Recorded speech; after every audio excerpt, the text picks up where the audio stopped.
ಸರಿ, ರಾಮಲಿಂಗಾರೆಡ್ಡಿ ಅವರೇ, ನಾನು ಹೇಳೋದು ಈ ಪ್ರಕರಣದಲ್ಲಿ ಒಂಥರ ಸಾಲು ತಪ್ಪುಗಳನ್ನ ಮಾಡ್ತಾ ಇರೋದು. ಜನಗಳು ಈಗ ಪ್ರಶ್ನೆ ಮಾಡ್ತಾ ಇದ್ದಾರೆ, ನಾಗರಿಕರು ಪ್ರಶ್ನೆ ಮಾಡ್ತಾ ಇದ್ದಾರೆ. ಏನು ಅಂತ ಹೇಳಿದ್ರೆ, ಅಲ್ಲೇ ಮೆಡಿಕಲ್ ಆಸ್ಪತ್ರೆ ಇದೆ ಚಾಮರಾಜನಗರದಲ್ಲಿ, ಅಲ್ಲೇ ಡಾಕ್ಟರ್ ಇದ್ದಾರೆ, ಪ್ರೊಫೆಸರ್ಸ್ ಇದ್ದಾರೆ. ಪ್ರಶ್ನೋತ್ತರ ಆದ್ಮೇಲೆ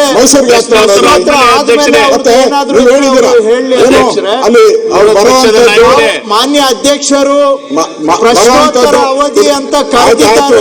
ನೋಡಿದಿರಿ, ಅದೇ ನೋಡಿದಿರಿ ನಾವು, ಪ್ರಶ್ನೋತ್ತರ ನಡೀಲಿ, ಪ್ರಶ್ನೋತ್ತರ ಆದ ನಂತರ ಮಾಡಿದಿರ ಅಂತ ನಾವು ನೋಡಿದಿರಿ. ವಿರೋಧ ಪಕ್ಷ ಕೂಡ ನಮ್ಗೇನು ಬುದ್ಧಿವಾದ ಹೇಳಬೇಡ ಕೃಷ್ಣ ಅವರೇ, ನಮ್ಗೇನು ಬುದ್ಧಿವಾದ ಏನು ಹೇಳಬೇಡ.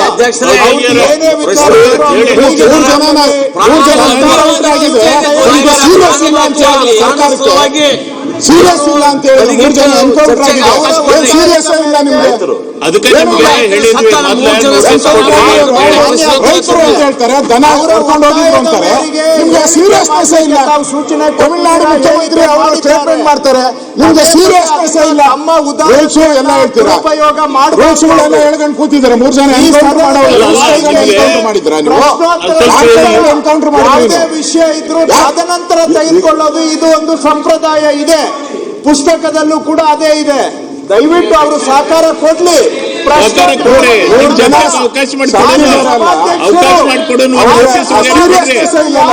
ನಿಯಮವಾಗಿ ನಡ್ಕೋರಿ. ಅಲ್ಲ, ನಿಮ್ಗೆ ಪರಿಹಾರ ಸಿಗ್ಬೇಕಾ? ಯಾರು ತಪ್ಪಾಗಿದೆ, ತಿಳುವಳಿಕೆ ಮಾಡಿಕೊಡ್ಬೇಕಲ್ಲ ನೀವು. ತಪ್ಪು ಮಾಡಿದ್ರೆ ನಿಯಮ ಹೋಗ್ರಿ. ನೋಡಿ, ಸದನ ನಡೀತಾ ಇದೆ. ಸದನ ನಡೀಲಿಲ್ಲ ಅಂದ್ರೆ ಪರವಾಗಿಲ್ಲ. ಸದನ ನಡೆಯುವಾಗ ಅವಕಾಶ ಇದೆ. ಈ ತರ ಎನ್ಕೌಂಟರ್ ಮಾಡಿದ್ರೆ ಅವಕಾಶ ಇದೆ.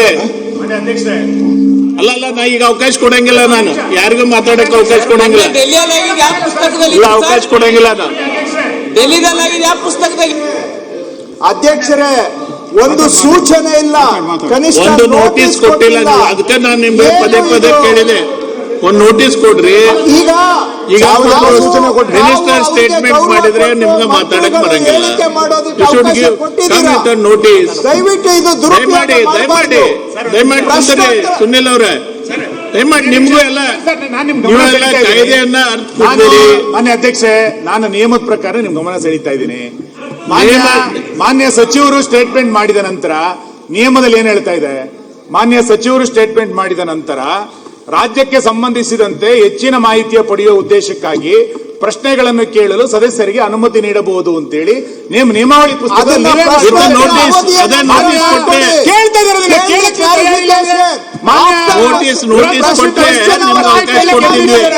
ನೀವು ಮಂತ್ರಿ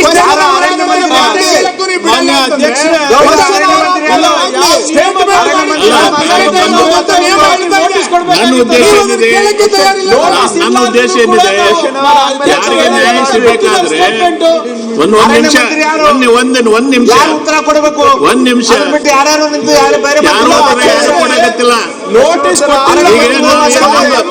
ನಮ್ಮ ಉದ್ದೇಶ ಏನಿದೆ, ಮಾನ್ಯ ಅಧ್ಯಕ್ಷ ಒಂದೇ ನಿಮಿಷ ನಾನು ಮುಗಿಸ್ತೇನೆ. ಈ ಘಟನೆ ನಡೆದು ಹೋಗಿದೆ. ಮಾನ್ಯ ಅಧ್ಯಕ್ಷರೇ, ಇಲ್ಲ ನೋಡಿ ಕೇಳಿ, ಒಂದ್ ನಿಮಿಷ ತಾವು ಹೇಳಿದ್ರಲ್ಲ, ಕೋಟ್ ಮಾಡಿದ್ರಲ್ಲ, with the consent of the speaker a minister may make a statement on a matter of public importance. On such statement no discussion shall be allowed. Yes. Members may be permitted to ask questions, clarifications for the purpose of eliciting further information. ಅಷ್ಟು ಬಿಟ್ರೆ ನಿಮ್ಗೆ ಏನು ಅವಕಾಶ ಇಲ್ಲ. ಯಾಕೆ ಸುಮ್ಮನೆ ನೀವು ಒಂದ್ ನಿಮಿಷ ಕೂತ್ಕೊಳ್ಳಿ. ನಾನು ಅದನ್ನೇ ಹೇಳಿದ್ದು. ಮಾನ್ಯ ಅಧ್ಯಕ್ಷೆ, ಸದನದ ನಿಯಮಾವಳಿಯ ಪ್ರಕಾರ ಮಂತ್ರಿಗಳು ಝೊಮೊಟೊ ಸ್ಟೇಟ್ಮೆಂಟ್ ಮಾಡಿದ ನಂತರ ಚರ್ಚೆಗೆ ಅವಕಾಶ ಇಲ್ಲ ಅನ್ನೋದು ನಂಗೆ ಗೊತ್ತಿದೆ. ನಾವು ಚರ್ಚೆ ಕೊಡಿ ಅಂತ ಕೇಳ್ತಾನೆ ಇಲ್ಲ. ಕ್ಲಾರಿಫಿಕೇಶನ್ಗೆ ಕೆಲವು ಪ್ರಶ್ನೆಗಳನ್ನು ಕೇಳಬೇಕು ಅಂತ ವಿರೋಧ ಪಕ್ಷದ ನಾಯಕರು ನಿಂತಾಗ ನೀವು ಅದಕ್ಕೆ ದಯಮಾಡಿ ಅಲೋ ಮಾಡಬೇಕು. ನೀವು ಸ್ಟೇಟ್ಮೆಂಟ್ ಮಾಡಿ ತಾವು ಅಲೋ ಮಾಡಿ ಸರ್, ನಮ್ಗೆ statement ತಕರಾರು ಇಲ್ಲ. ಕೃಷ್ಣ, ನಾನು ಮಾತಾಡ್ತಿರ್ಬೇಕು ಅಂತ ದಯಮಾಡಿ. ತಾವು ಅಲೋ ಮಾಡಿ ಈಗ Question ಏನ್ hour ಹೇಳ್ತೀವಿ? ಮುಗಿಸಿ Question hour ನಂತರ ಮುಗಿಲಿ. allow ಮಾಡಿ. ಅಷ್ಟೇ Question hour ಮಾಡಿ. ಮುಗಿಲಿ. ನೀವು ಪಾಸ್ ಆಗಿದ್ದು ನಾವು ಏನಿಲ್ಲ. clarification ಏನಿಲ್ಲ. ಮಾಡಿದ್ರೆ Question hour ಪ್ರಶ್ನೆ ಮುಗಿಲಿ. ಇಲ್ಲ. Sir, Question hour ಮುಗಿಲಿ. ನಿಮ್ಗೆ ಅವಕಾಶ ಕೊಡ್ತೀವಿ. ಅವ್ರಿಗೆ Clarification ಕೇಳಲಿಕ್ಕೆ ಅವಕಾಶ ಮಾಡಿಕೊಡ್ತೀವಿ. ಕ್ವೆಶ್ಚನ್ ಅವ್ರ ಮುಗಿಲಿ. ದಯವಿಟ್ಟು ಕುಂದರಿ. ಸರ್, ದಯವಿಟ್ಟು ಕ್ಲಾರಿಫಿಕೇಶನ್ ಆದ ನಂತರ ಅದೊಂದು ಪದ್ಧತಿ ಮೇಲೆ ಬಂದಿದೆ. ಕ್ಲಾರಿಫಿಕೇಶನ್ ಆ ಪ್ರಕಾರ ಹೋಗೋಣ. ಆದೇಶ ಮಾಡಿದ್ದಾರೆ. ನೀವು ಸ್ಟೇಟ್ಮೆಂಟ್ ಮಾಡಿದ ನಂತರ ಕ್ಲಾರಿಫಿಕೇಶನ್ ಕೇಳಬೇಕು, ಆಮೇಲೆ clarification Question hour. Question hour ಆಮೇಲೆ 3 ಜನ ಸತ್ತೋಗಿದ್ದಾರೆ, ಆಮೇಲೆ ಕ್ವಶನ್ ಅವರ್ ನಡೆಸಿ. ಸರ್ಕಾರ 3 ಜನರನ್ನು ಕೊಂದ ನಂತರ ಏನ್ ಪ್ರಶ್ನೋತ್ತರ ನಡೆಸ್ತೀರಿ ನೀವು? ನಿಮ್ಗೆ ಇವ್ರಿಗೆ ಏನ್ ಪ್ರಶ್ನೋತ್ತರ ನಡೆಸ್ತೀರಿ? ಬರೀ ರಾಜಕೀಯ ಬೇಕು ಇವ್ರಿಗೆ. ರಾಜಕಾರಣ ನಾವು ಮಾಡಿದ್ದಲ್ಲ, ನೀವು ರಾಜಕಾರಣ ಮಾಡೋದು. ರೈತರನ್ನ ಕೊಂದವ್ರು ನೀವು, ರೈತರನ್ನ ಕೊಂದಿದ್ದು ನೀವು. ಕ್ಲಿಯರ್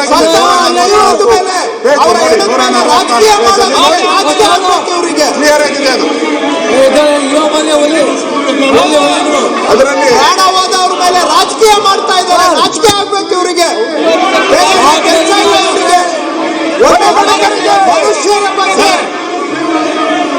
ಮನುಷ್ಯರ ಬಗ್ಗೆ ಗೌರವ ಇಲ್ಲ. ಅಧ್ಯಕ್ಷರೇ, ನಾನು ಓದ್ತೀನಿ ನೋಡಿ. ವಿಧಾನಸಭಾ ಅಧ್ಯಕ್ಷರು ಅನುಮತಿ ಪಡೆದು ಸಾರ್ವಜನಿಕ ಮಹತ್ವದ ವಿಷಯದ ಮೇಲೆ ಹೇಳಿಕೆ ನೀಡಬಹುದು. ಅಂತ ಹೇಳಿಕೆಯ ಮೇಲೆ ಯಾವುದೇ ಚರ್ಚೆಗೆ ಅವಕಾಶವಿರತಕ್ಕದ್ದಲ್ಲ. ಆದರೆ ರಾಜ್ಯಕ್ಕೆ ಸಂಬಂಧಿಸಿದಂತೆ ಹೆಚ್ಚಿನ ಮಾಹಿತಿ ಪಡೆಯುವ ಉದ್ದೇಶಕ್ಕಾಗಿ ಪ್ರಶ್ನೆಗಳನ್ನು ಕೇಳಲು ಸದಸ್ಯರಿಗೆ ಅನುಮತಿ ನೀಡಬಹುದು ಅಂತ ಇದೆ. ಅನುಮತಿ ಕೊಡಬಹುದು. ನಾವು ಅನುಮತಿಯನ್ನು ತಾವು ಕೊಡಬಹುದು. ಕ್ಲಾರಿಟಿ ಇದೆ ಪುಸ್ತಕದಲ್ಲಿ. ನಿಯಮ ಪ್ರಕಾರ ಮಾಡಕ್ ಬರಲ್ಲ. ಸರ್, ಇಲ್ಲ, ನಿಮ್ಗೆ ಮಾಹಿತಿ ಕೇಳ್ರಿ.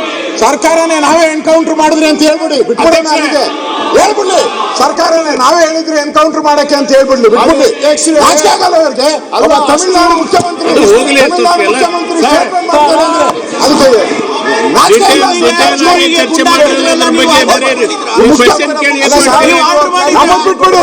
ತಮಿಳ್ನಾಡು ಮುಖ್ಯಮಂತ್ರಿ ಸ್ಟೇಟ್ಮೆಂಟ್ ಮಾಡ್ತಾರೆ, ನಾಚಿಕೆ ಆಗಲ್ಲ, ಖಂಡನೆ ಅಂತ ಹೇಳ್ತಾರೆ. ನಾಚಿಕೆ ಆಗಲ್ಲ ಅವ್ರಿಗೆ. ಸರ್ಕಾರಕ್ಕೆ ಮಾನಮರ್ಯಾದೆ ಇದೆ, ಮಾನಮರ್ಯಾದೆ ಇದೆ ಸರ್ಕಾರಕ್ಕೆ. ಸ್ಟೇಟ್ಮೆಂಟ್ ಮಾಡ್ಬೇಕಾಯ್ತು, ಅವರು ಹೇಳ್ಬೇಕಾಯ್ತು. ಪರಿಹಾರ ಏನ್ ಕೊಡ್ತೀರಿ ಅವ್ರಿಗೆ? ನ್ಯಾಯಾಂಗ ತನಿಖೆ ಮಾಡ್ತೀವಿ ಏನು ಅಂತ ಹೇಳ್ಬೇಕಾಯ್ತು. ಓದಿದ್ರು ಬಿಟ್ಟು ಅದರಲ್ಲಿ ನಮ್ಗೆ ಯಾಕೆ ಬೇಕು? ನಮ್ಮ ರಾಜ್ಯದ ಅದರಲ್ಲಿ ನೋಡಿ, ಅವ್ರ ಸ್ಟೇಟ್ಮೆಂಟ್ ಏನೇನಿದ್ದಾರೆ ಅಂದ್ರೆ ಅವ್ರ ಮೇಲೆ ಮೊದಲು ಕೇಸ್ ಏನೂ ಇರಲಿಲ್ಲ ಅಂತ ಹೇಳಿದ್ದಾರೆ. ಸ್ಟೇಟ್ಮೆಂಟ್ ಅಲ್ಲಿ ಅವ್ರ ಮೇಲೆ ಯಾವುದೇ ಹಿಂದೆ ಕೇಸ್ ಇರಲಿಲ್ಲ ಅಂತ ಹೇಳಿದ್ದಾರೆ. ಏಕಾಏಕಿ ಹಂಗೆ ಕಳ್ಳಾಗೋತಾನೆ ಅವನು. ಮಾನ್ಯ ಅಧ್ಯಕ್ಷ, ಸ್ಟೇಟ್ಮೆಂಟ್ ಅಲ್ಲಿ ಮಾನ್ಯ ಅಧ್ಯಕ್ಷ, ದಯಮಾಡಿ ಏನೋ ಇಲ್ಲ ಅಂತ ಸಚಿವರು ಸ್ಟೇಟ್ಮೆಂಟ್ ಮಾಡಿದ ನಂತರ ಕ್ಲಾರಿಫಿಕೇಶನ್ ಅವಕಾಶ ಕೊಡಬೇಕು. ನಿಮ್ ನಿಯಮದಲ್ಲೇ ಇದೆ ಅದು. ನಿಮ್ ನಿಯಮದಲ್ಲೇ ಇದೆ. ನಿಮ್ ನಿಯಮದಲ್ಲೇ ಇದೆ. ಕ್ಲಾರಿಫಿಕೇಶನ್ ಅವಕಾಶ ಕೊಡಲಿಲ್ಲ ಅಂದ್ರೆ ಸ್ಟೇಟ್ಮೆಂಟ್ ಮಾಡಿದ್ರೆ ಕ್ಲಾರಿಫಿಕೇಶನ್ ಕೊಡಬೇಕು. ನಿಯಮದಲ್ಲೇ ಇದೆ. ನೀವು ಅದಕ್ಕೆ ಅವಕಾಶ ಕೊಡಲ್ಲ ಅಂದ್ರೆ ಅವಧಿಯ ನಂತರ ಅವ್ರು ಕ್ವೆಶ್ಚನ್ ಅವ್ರ ಆದ್ಮೇಲೆ ಕೊಡ್ತೀವಿ, ನೀವು ಕೊಡಂಗಿಲ್ಲ ಅನ್ನಂಗಿಲ್ಲ.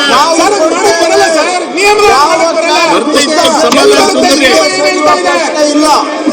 ನಿಯಮ ಹೇಳ್ತಾ ಚರ್ಚೆಗೆ ಸರ್ಕಾರ ತಯಾರಿದೆ. ಸರ್, ಕ್ಲಾರಿಫಿಕೇಶನ್ಗೆ ಉತ್ತರ ಕೊಡ್ತೇವೆ. ಇಲ್ಲ ಅಂತ ಪ್ರಶ್ನೋತ್ತರ ಅವಧಿ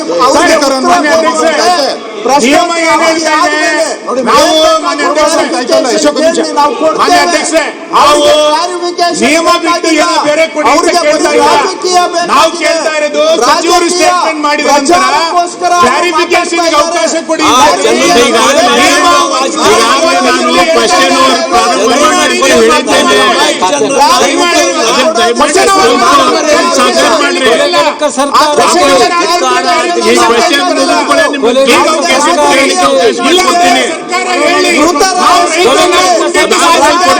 ಈ ಸರ್ಕಾರದ ಆದ್ಯತೆ ರೈತರಿಗೆ ಗುಂಡಿಡೋದೆ, ರೈತರಿಗೆ ಗುಂಡಿಡೋದೆ ಈ ಸರ್ಕಾರದ ಆದ್ಯತೆ ಅಂತ ಅವ್ರು ಹೇಳಿ. ನಮ್ದೇನು ತೊಂದರೆ ಇಲ್ಲ. ಈ ಸರ್ಕಾರದ ಆದ್ಯತೆ ರೈತರಿಗೆ ಗುಂಡಿಡೋದೆ.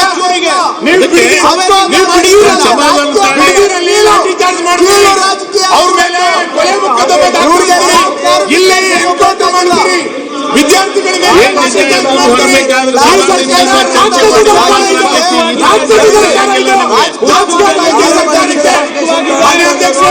ನಾಚಿಕೆ ಆಗಬೇಕು. ರೈತರ ಮೇಲೆ ಗುಂಡೆ ಹಾಕ್ತಿರಲ್ಲ, ನಾಚಿಕೆ ಆಗಬೇಕು ಸರ್ಕಾರಕ್ಕೆ. ದಯಮಾಡಿ ಸಹಕರಿಸ್ರಿ. ದಯಮಾಡಿ ಕ್ಲಾರಿಫಿಕೇಶನ್ ಅವಕಾಶ ಕೊಡಿ. ಕೊಡ್ತೀವಿ, ನಿಮ್ಗೆ ಕ್ಲಾರಿಫಿಕೇಶನ್ ಕೊಡ್ತೀವಿ.